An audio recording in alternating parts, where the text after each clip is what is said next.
Delighted to welcome Luke Chadwick to Soccer X TV. Now, first of all, let's get out the way. You've been to Dubai, haven't you, on the biggest jolly up of jolly ups. Go on, tell me all about that.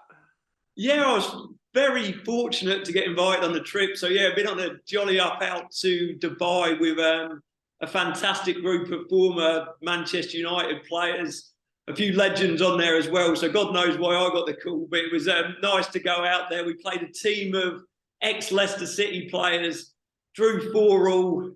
Wasn't a great scoreline, but towards the end, it wasn't a great spectacle as the players got a little bit tired. But it was a lovely experience. Great to catch up with some old friends, and so, like you mentioned there, Rob, certainly was a bit of a jolly up.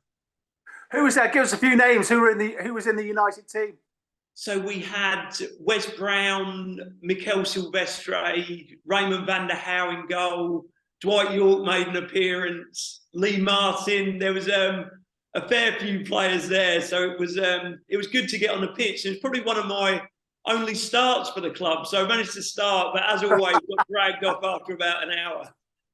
What was the occasion? What was it? How did that all come about?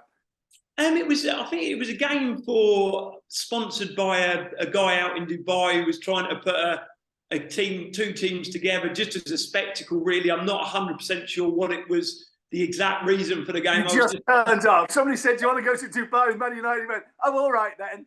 Before they finished I'm sorry, Haley, I'm off. Before they finished asking the questions, Rob, I'd said yes. I was on my way to the airport. Brilliant.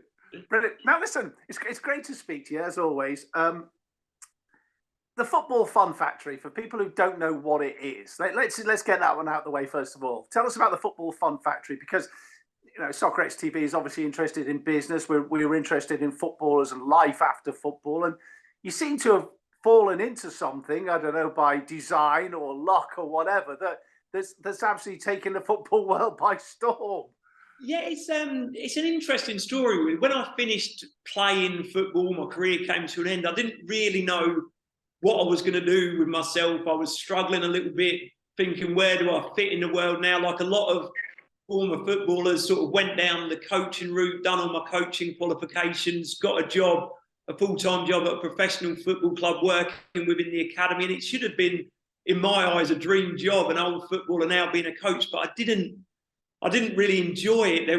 I got sick of the sound of my own voice shouting at the side of a football pitch. The children didn't seem to be having as much fun as they should, in terms of it turned into all about being a professional footballer, and the journey gets forgotten along the way. And I sort of, two of my former colleagues, Johnny Martin and James Cutting, set up the Football Fun Factory, sort of told me about it, and it really did encapsulate me. It is purely around children having fun. The whole business is built around smiles on faces, as the name suggests, the Football Fun Factory. So it is our coaches run programs in their own local community, and it is around using football as a vehicle to develop positive life skills as much as football skills. With by no means a development organisation. We're not promising parents that we're going to get their kids into professional football clubs. This is purely for every child,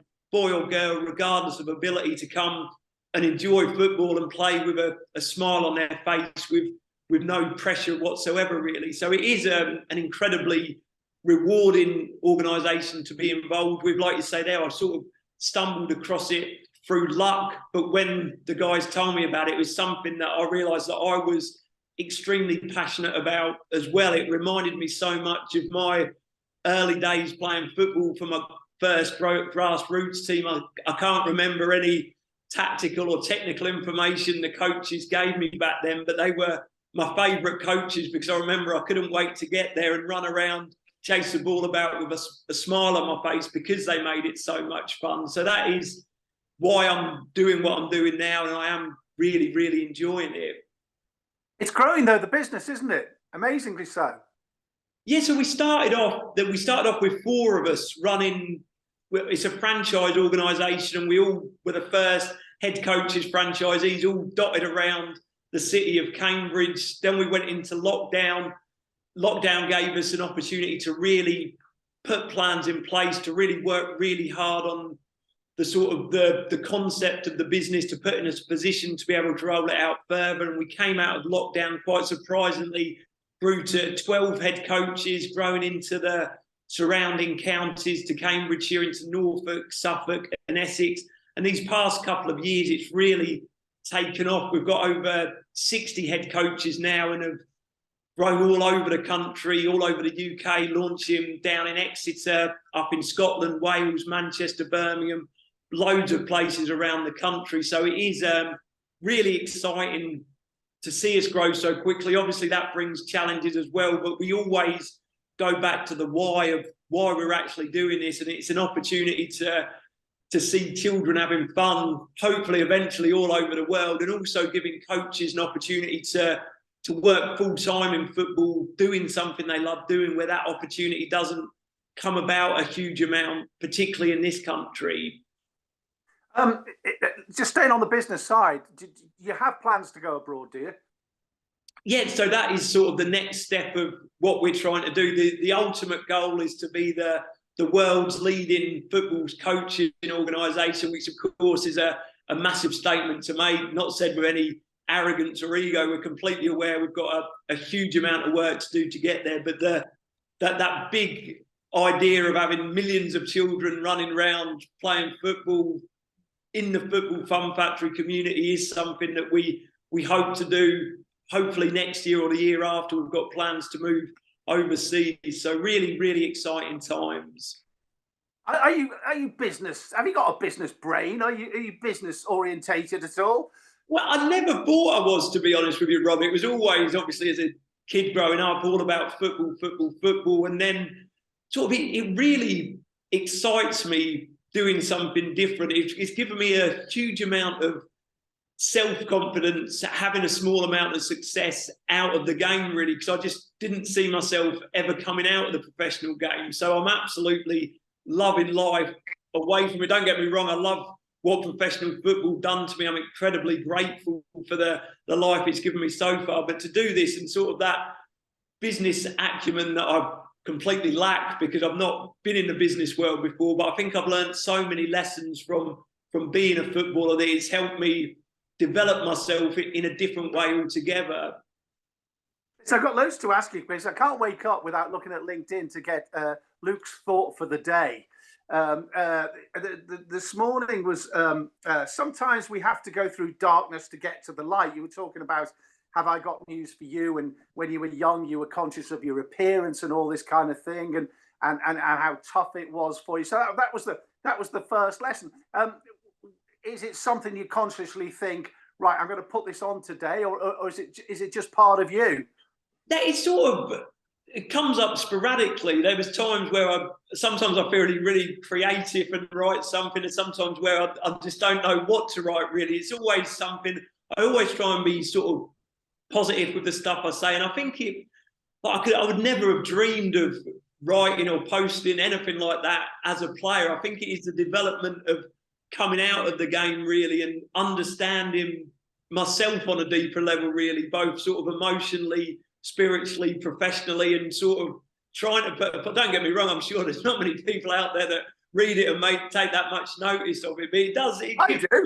Oh, that's great to hear, Rob. I'm delighted about that. And it is something that I never realised that I had, or never would have dreamed of doing. So it's always nice to put something out there and get the feedback from other people. Like, some people will think, yeah, that makes sense. Some people, I'm sure, will think that's a load of rubbish. But it's always nice to have to put your thoughts out there and let them be critiqued, as it were. I really enjoyed an introvert in an extrovert world. You said you were an introvert by nature, not just throughout your football career, just as a person in general. You said it's not a bad thing. You need people. You need talkers. You need people to listen as well, which is another one. Listening is the secret to understanding. You're a guru, mate.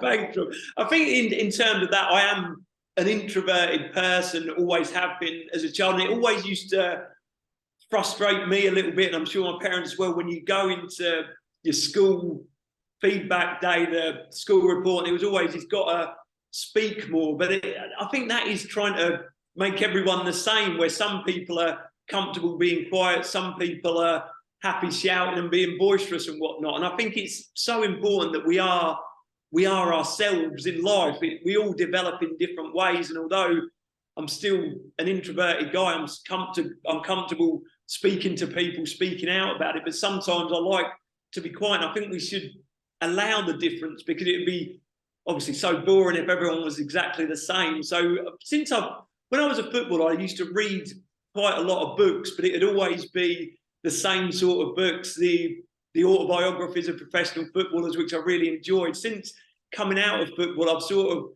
educated myself in a different way, reading a whole host of different books that have really broadened the way that I think about myself, really, and really learned loads about myself. So a lot of what I write is stuff that I've learned from reading books and whatnot since I've certainly finished playing football.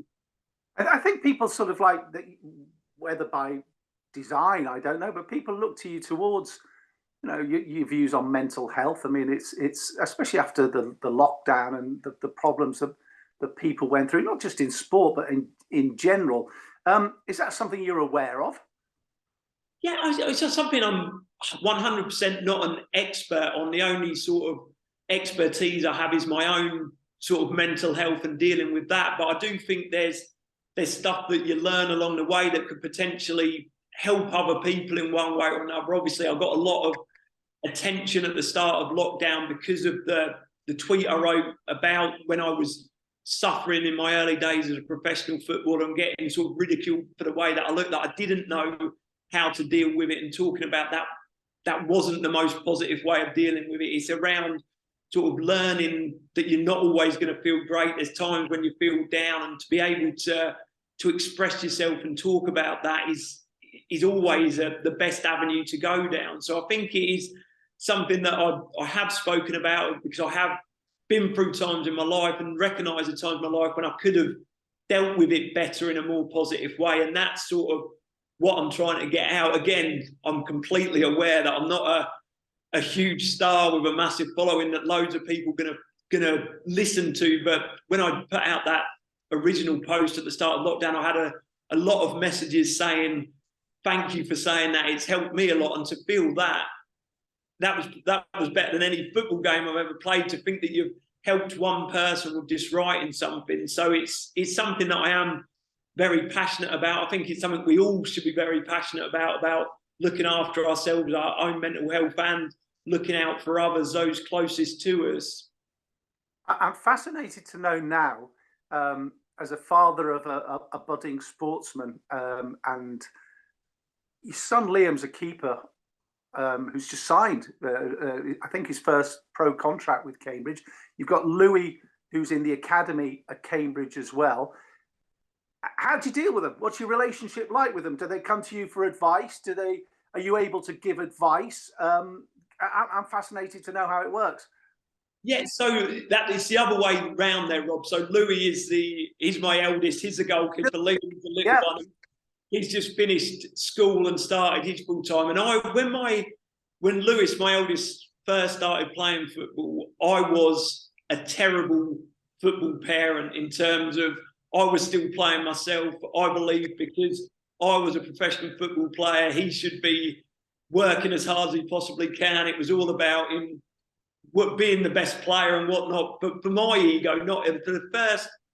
He was about 6 years old. It's embarrassing for me to say this, and I'd be one of them parents shouting at the side of the pitch. And it got to a point about 3 weeks after he started football where he said that, I don't want you to take me, Dad. I want Mum to take me. And that absolutely broke my heart. That was How many dads up and down the country have been through that one? Exactly that. I completely changed how I was. I was completely different in terms of all I wanted him to do was play with a smile on their face, both of the kids. And I do give them advice if they ask for it, but all the questions I ever ask them are if they're enjoying it. Obviously, they're getting older now. One of them's 19, the other one's 16. And you just want them, as a parent, to enjoy playing football. I'm incredibly proud of both my children, and that's regardless whether they go on and have a career in a professional game or they do something different. It's certainly not about being a footballer. I just want them to enjoy their formative years, and they seem to be doing that playing football at the moment. Obviously, there's nothing better. 16 to 19, you're in with your mates every day playing football, and they seem to be absolutely loving it. And that is, without a shadow of doubt, all that I'm interested in. If they ask for my advice, sometimes I'll sit down with them, watch their video clips and whatnot of them playing, and they'll ask me what they think, and I'll give them my honest opinion. But other than that, it is all around. All I want them to see my kids, like any other parent, is smiling and enjoying themselves. It fascinates me. When the two of them go, "Dad, I want to be a footballer," do you go, "Oh God, can't you go and do something else?" Or do you go, "Go on, lads, all the best"? Yeah, I mean, you've got to let your kids follow their dreams, haven't they? Obviously, there's pitfalls. There's going to be a point, whether it might be at the end of this season, they may get released and not be at a professional club anymore. It might be when they're 35 years old, but regardless, there's going to be challenges to that. But I think it is sort of looking to use your own experiences is something I'm able to do in a football sense. But I always wanted them to play a bit of cricket. It's such a more nicer game to watch, sat in my deck chair watching the cricket, but it's still them cold nights on an AstroTurf watching them run around on there. Hey, listen, it's been brilliant speaking to you as always. We'll keep in touch if that's okay. Delighted it's all going so well for you. And hey, thanks for joining us today, mate. Thanks, Rob. Always a pleasure, mate. Always a pleasure.